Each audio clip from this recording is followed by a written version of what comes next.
Good afternoon, viewers. Here taking my lunch break right now. I wanted to make a quick update video. So, one of the viewers that I had in one of my videos asked how everything is working with in regards to right now. You can see it's obviously glitching out. So this is I'm using my Nova launcher. So now I have to click the factory launcher is launcher 4. I was asked to use a different launcher, which is so right now this is my factory launcher that comes with the radio, and its factory navigation app is Maps, and I'll get to that in a bit. But right now I'm using Waze. The reason why I did that was when using other launchers, and I try to launch the Maps navigation from the Google Maps navigation from that launcher, it would just loop me back here, or it wouldn't do anything, or it would freeze into a black screen, which was pretty annoying because I prefer Maps over Waze. I don't know, maybe you have a different preference, so you wouldn't have this issue. But when Maps is set as the factory navigation on the factory launcher, then it starts conflicting with the other launchers, as I'll try to demonstrate right now. Let's see. So I was asked to install this one as well as a Gamma. I don't like a Gamma that much. It started giving me pay subscriptions that I had to pay to get stuff, so I was like, whatever. But I've been using Car Web Guru, I guess, and it's been okay. So before, when I would click on Maps, it wouldn't do anything.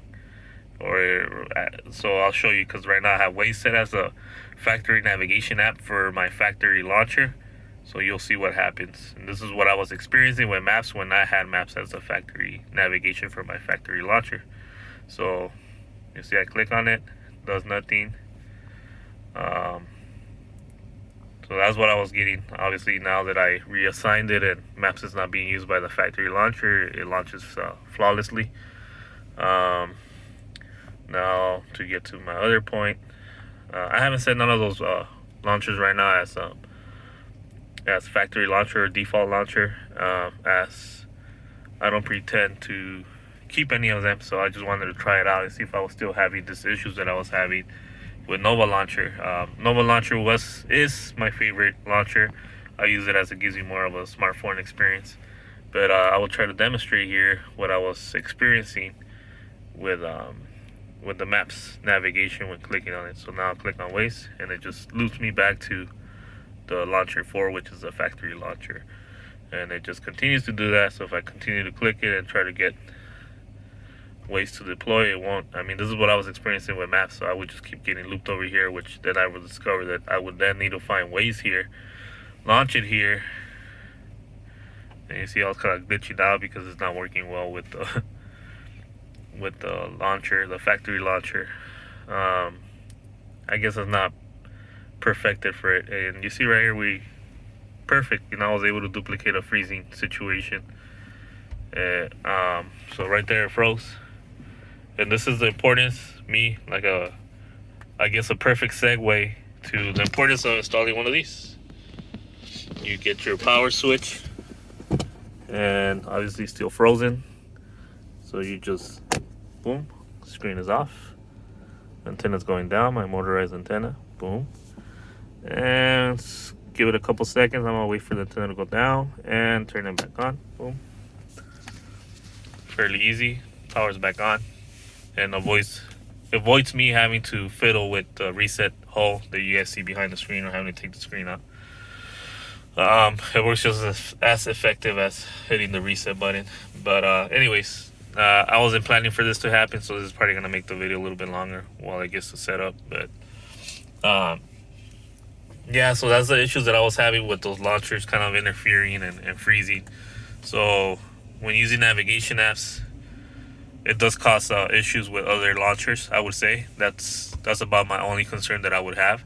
So right there, we got it working fine. So then we would go here. Obviously now I'm not gonna have, actually I do have Wi-Fi because my modem's still on. I'll get to that in a bit. I gotta talk about the SIM card. This is just a general update, and I wanted to answer that question about the launcher. So that's why I didn't set any of them as my default, because of these issues that I'm having with navigation. But now if I were to go back Now, say if you were to want to get these launchers to work, you would want to go to Waze first, launch it fully, and damn, it keeps freezing.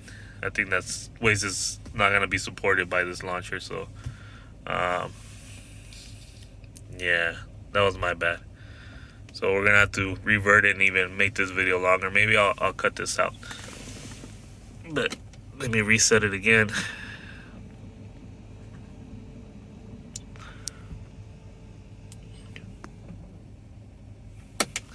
My bad. This is the problems with doing videos on the fly. Currently taking lunch break here in a nice neighborhood park. I work in construction, so kind of travel around, so I don't really like to eat inside restaurants. I'd rather eat in my car. But anyways, that's just a little segue into getting this thing to power on. But once it powers on, well, I'll end up setting the maps as default. But the way I was able to get it to work with maps, which is not pointless, kind of, I'm showing you the issue that you would probably want to avoid having this app. So I would have to go here to settings, and then go back, device, apps. Actually, it would be in general. Sorry. So you see how I have Navi app, I have Waze selected. I will have to switch it back to maps, which seems to work a little bit better with this integration of this browser. And then same thing on the launcher app.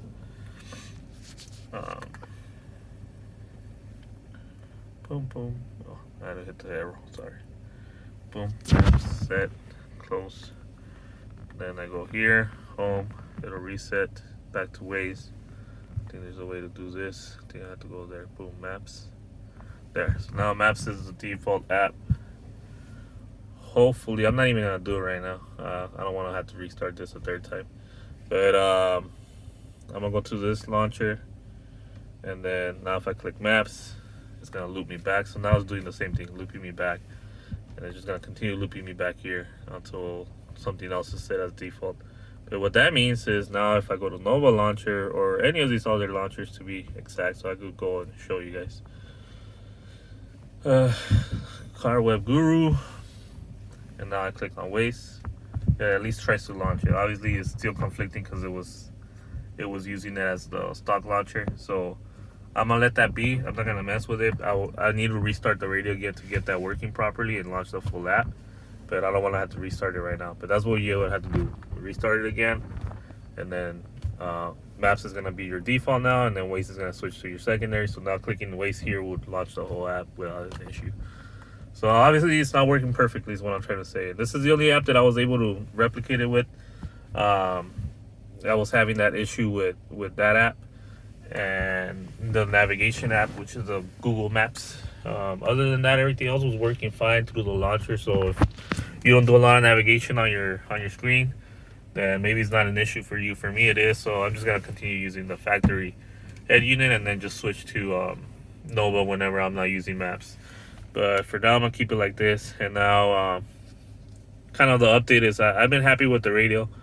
I know it's 8 minutes in, is all the restarting. Sorry, but I wanted to give you guys a quick update. Is my SIM card is not being read right now because I do not have it in. I have my SIM card in my mobile Wi-Fi hotspot. Excuse the mess again. Like I said, it's my work car, kind of eating here, so it's a mess down there.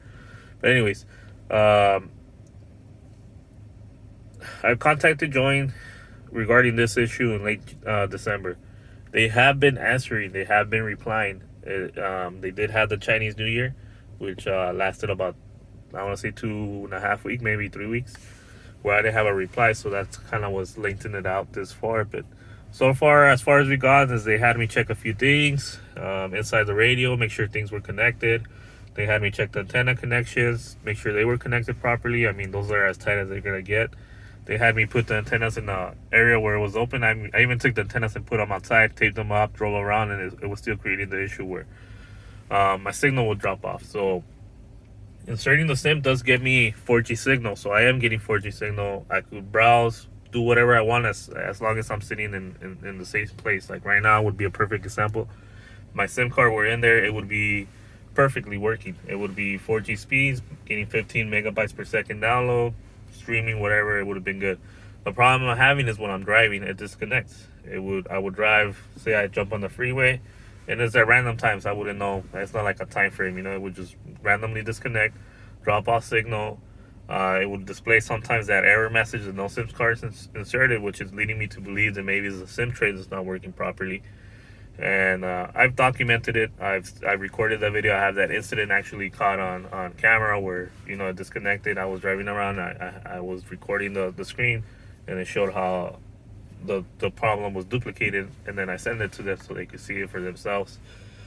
And the last message I sent out earlier right now, because I just replied to them, I think they were asking me why I had a Wi-Fi router in here and why I had Wi-Fi signal, and it's like, well, that's what I'm doing to circumvent me not having internet on the head unit. So I'm hoping they're not going to say that something like that is interfering with it. I hope they don't go down that route. I don't know what they're going to recommend. Besides the internet connection, I mean, this radio's been great. I mean, I did have that issue with the Nova launcher and maps, but I mean, I figured it out. It's not a big deal for me. I haven't had to restart it. Obviously, I had to restart it twice in this video, but that's because that app was causing it to freeze. So it was like it's a targeted event that I know what it is. It's causing the freezing. So I know not to do that anymore. That way I avoid freezing the radio. But other than that, it's been working fine. I mean, I haven't had any issues besides the times that I just restarted it right now. Maybe I had to restart it twice before. One of them was my fault because I disconnected the screen without powering off the radio. So then it kind of froze the screen when I plugged it back in. And then I had to restart the radio. So that kind of signifies the importance of having one of these. Like, it just makes everything simple. The black switch is for my antenna only. So when I'm driving through the car wash, I could just bring down the antenna. I don't have to worry about shutting off the radio. But yeah, I mean, other than that issue with that 4G SIM card not being read, which was literally my main reason for getting this radio. I mean, I commented in forums that I was looking to the Snapdragon units because they have better band support for the T-Mobile network. So that's my carrier, and that's why I was so anxious to get one of these, and not anxious, but excited. Sorry, that would be a better word. Excited to get one of these to have a standalone head unit, but unfortunately it hasn't worked out perfectly. And I mean, that's just me giving you my honest opinion. Audio wise, I've been happy with it. Obviously, I'm still running it off of factory power. I do plan to install a hefty sound system in this SUV just because I do like my sound, but I'm happy right now as it is with the sound that it provides. I'm more than excited and more than happy with it. It's louder than the factory radio, and the sound is pretty clear all the way up. Sometimes it distorts at the 40 volume level, which is the max volume level, so I just turned it down one and we're good. So once I get some aftermarket speakers in here and some amps to kind of get that power up there, then this is going to be more than enough, I'm sure. So for that reason, I mean, I haven't thrown a system in it. I did some testing on it before throwing it in here. I plugged it into my DMRTA, checked some voltage. I mean, it's not perfect. It's not a 4-volt Kenwood. It's not a a Pioneer radio giving you 4 or 5 volts output, but it gives you 2.3, maybe in some cases on 40 hertz it gets you close to 3 volts. So it'll do a cleaner job than the older joint hand units that couldn't even get up to 1 volt. So that being said, this unit is good. It's been good to me. I browse right now that I'm connected to internet. It's been perfect. Like it'll browse. I could run speed test for you. Good thing I had it. Obviously the speeds are from my Wi-Fi router, but even the built-in modem is not half bad. When standing around, you can get like 10 to 15 megabytes per second, which is more than enough for anything you'll need on this. But I'm happy with the radio. It's just that letdown of the SIM card not working, and I'm hoping Join will do something to maybe replace try to replace the SIM card, or maybe even they're gonna ask me to send back the unit. I don't know if I would go as far as sending back the unit, just because it's just one thing, and I'll probably be out of a radio for about a month. I don't know. I haven't decided. We'll get to that bridge and we'll cross it. But like I said, it's been a good radio. That's the issues that I had. This is my update. I mean, I've been happy with it. If you guys have any questions that you want to know, I mean, feel free to ask me. I mean, I know people have been asking me in my other video, and I do my best to answer it always for you guys. I mean, more because I've gone through it, And I'm one of those persons that, if I have the knowledge and I could help you guys out before you guys go out and jump in it and buy one of these units, I'll give you that knowledge, because you don't take that with you. One day you'll die, and you keeping it to yourself is not doing anybody any favors. But if you guys have any questions, just feel free to ask. I'll do my best to try to answer it. If I have no idea what you're asking, then I'll straight up tell you, like, hey, dude, like, I haven't even messed with that. Like, I get a lot of hi-fi questions about audio and stuff like that. I don't have any external DACs. I know what hi-fi is. I do plan to run a digital signal out of this radio into a DSP. I know how to tune that, but to my purpose, it's not gonna be a super hi-fi. I just want a clean signal that I can maximize the potential out of it. So that's why I would go digital. Is it the best signal? Probably not, but uh, for those DAC questions and like keeping the high res audio, you're not gonna achieve that in a factory speakers. So if you're planning on just throwing it into your factory speakers thinking that you're gonna have great sound, it's probably not gonna be the case. But still feel free to ask me if I know it. Like I said, I'll try to answer it, or I'll try to kind of give you some insight into my opinion at least, and I'll let you know, hey, it's my opinion. It's not something that I tested, but if I tested it, or I will be testing it in the future, I could keep you guys updated. But as of right now, I like this unit. It's good, and I will still buy it even with the issues that it's having with the SIM card. Excuse me, and I will have no problem recommending it. But if the things that I mentioned are deal breakers to you, then I want you guys to know them, and you guys make your own decision. But other than that, I haven't had any issues. I've watched a lot of other stuff, and it does great, So I have no problem recommending this unit to the person that knows what they're getting into. There's always pros and cons to everything. Obviously, this has its cons, but it's a great unit. Can't complain over it. So, all right, guys. Well, I just wanted to give you guys an update. This is my opinion. Obviously, I've been using it now for like 3 months. About 3 months. So, I mean, it's been great. I haven't had it freeze. Obviously, you guys saw it freeze again like twice right now, but it's been great, and that was an issue that we kind of figured out what it was. So we're not gonna mess with that anymore, and know that it's not gonna freeze anymore. Does Waze work on its own? Yes, and I will prove that point right now. Let's go ahead and maybe freeze it again, because I don't want you guys thinking that, well, that fucking Waze app is gonna freeze it. It's not the Waze app. It's that we had it implemented in the factory system. So when you make it the factory navigation for your factory launcher, it creates issues with the app. So, I mean, my location. Obviously, I'm not home right now, so if you guys want to use that, I don't mind. But yeah, I just wanted to give you guys an update. See, so the app's working fine. Waze is working fine. So a lot of stuff going on right here in the freeway. But see, there's no issues. It works fine. Like I said, it's just the little things where you try to push it. It's this interface, this launcher that's causing those issues. It's not the radio itself. So I think it's conflicting, and that's what's causing the freezing. But like I said, it's a good radio. It has its issues. I have my issue with the navigation. Now, I'm not saying every unit has it. Maybe you're gonna get a head unit. It's gonna be just like your mobile phone, have signal everywhere. So I don't want to detour you that way. And I know I'm kind of making this video long, talking about the same thing. But yeah, that's my thoughts, and I hope you guys find this useful and helpful. And like if you like the video. If not, I don't really care. I just do this for letting you guys know the knowledge and showing you guys something. But here you go.